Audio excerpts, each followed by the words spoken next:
Bless the Lord, O my soul, and all that is within me. Bless his holy name.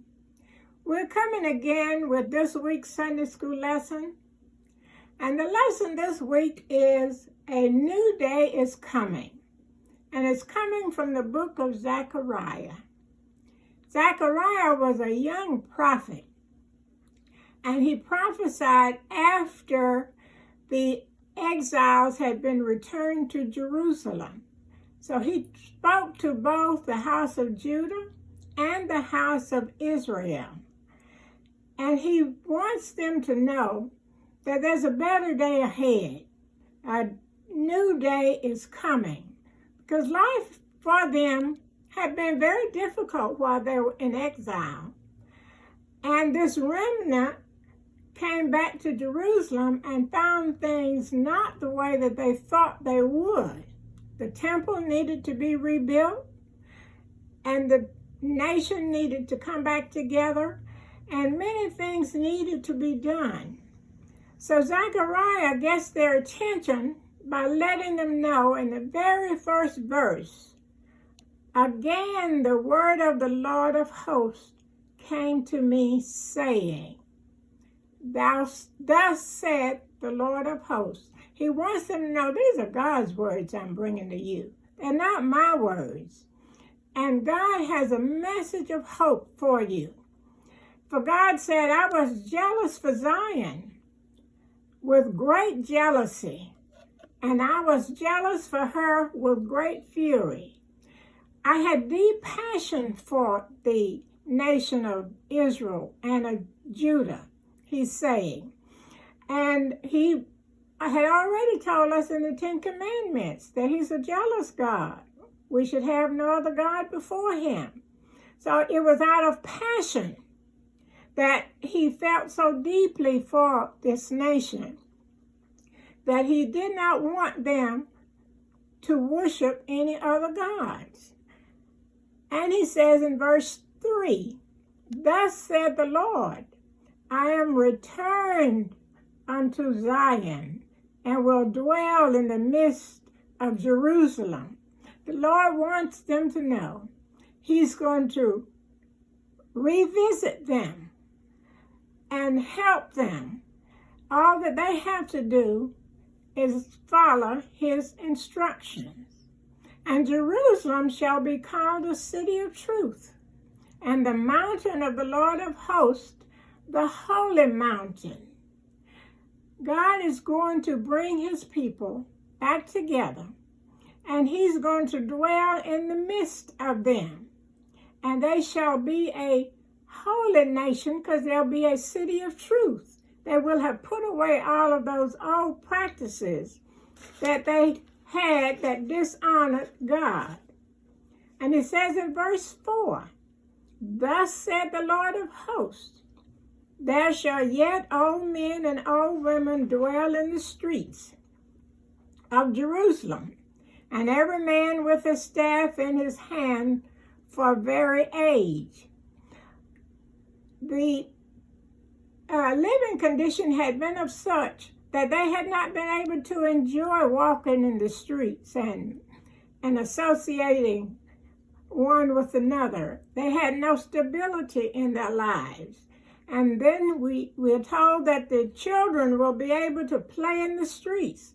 Things are going to be such that they will be able to enjoy the land that the Lord has given them. "And thus said the Lord of hosts, if it be marvelous in the eyes of the remnant of this people in these days, should it also be marvelous in the eyes, said the Lord of hosts." He's saying some people are going to say this is impossible. That's what they mean by marvelous. But he said with God, all things are possible. And that is what we have to remember, that God is able to fulfill any promise that he makes. "Thus said the Lord of hosts, behold, I will save my people from the east country and from the west country," letting us know how inclusive his plan is. He doesn't plan to leave out anybody. He plans to bring them together. and I will bring them, and they shall dwell in the midst of Jerusalem, and they shall be my people, and I will be their God in truth and in righteousness. As long as we live in truth and in righteousness, God will claim us as his own, for he said so. In the midst of Jerusalem, they shall be my people, and I will be their God. They won't have to look toward anybody else. They could only look to God. He goes further and says, but now I will not be unto the residue of this people as in the former days, said the Lord of hosts. The former days refer back to the days when they were in captivity and things were really bad for them. And the Lord lets them know they're not going to return to that they are going to be restored, and they will be expected to follow in his footsteps. For the seed shall be prosperous, the vine shall give her fruit, and the ground shall give her increase, and the heavens shall give their due, and I will cause the remnant of this people to possess all these things. Now that is absolutely good news, that they're going to have fruit, the ground is going to produce her increase, they're going to have vegetables, and they're going to be able to enjoy walking in the streets. That things are just going to be different for them. And then he says, and it shall come to pass that as ye were a curse among the heathens, O house of Judah and O house of Israel, so will I save you, and ye shall be a blessing. Fear not, but let your hands be strong. Some of the other nations used to look at the Israelites when they were in captivity and say that, oh yeah, your God cursed you.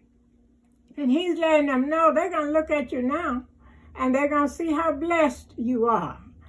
And he says, fear not, but let your hands be strong. You can't just sit around and wait. You're going to have to work. But the blessings are coming. And despite their history of disobedience and despite all of the things that the Israelites had done, the Lord is reaching out his holy hand to them to bring them back into his fold. For thus said the Lord of hosts, as I thought to punish you when your fathers provoked me to wrath, said the Lord of hosts, and I repented not. He wants them to know that he thought about punishing them greatly for some of the things that their fathers had done. But he's not going to do that. So again, I have thought in these days to do well unto Jerusalem and to the house of Judah. Fear ye not. I'm not going to punish you. I'm going to bless you. And so much so that you're going to be a blessing to other people. But what do I want you to do? He tells us in the last two verses here, verses 16 and 17, what he wants us to do. These are the things that ye shall do. Speak ye every man the truth to his neighbor. Execute the judgment of truth and peace in your gates. And let none be of evil in your hearts against the neighbor. And let no false oath, for all of these are what I hate, said the Lord. He's given us a job to do. Speak truth with our neighbor, treat everybody right, and do those things that are pleasing in God's sight. Now, the main theme of Zechariah is the glory of the Lord. And his important message is God is a jealous God. And he wants us to follow him and him only. And we are to remember that Jesus God's Son, came that we might have life and that we might have it more abundantly. This group of people to whom this writing is dedicated did not live to see Jesus. But we know that Jesus is coming and that we have to do those things that God has commanded us to do. This chapter, this lesson is a lesson of hope. Things don't change all at once, but they eventually get better. As we look forth and as we go forth in this situation where we are, we've got to not get bogged down in 24-hour news, bad news, because it depresses us, and we cannot keep our hands strong if we're going to listen to bad news all the day long.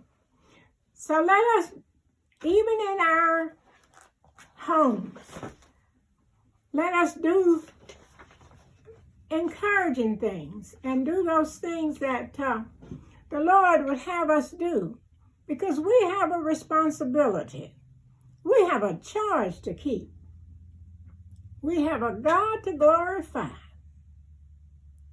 And he gave his Son, our soul, to save and fit it for the sky.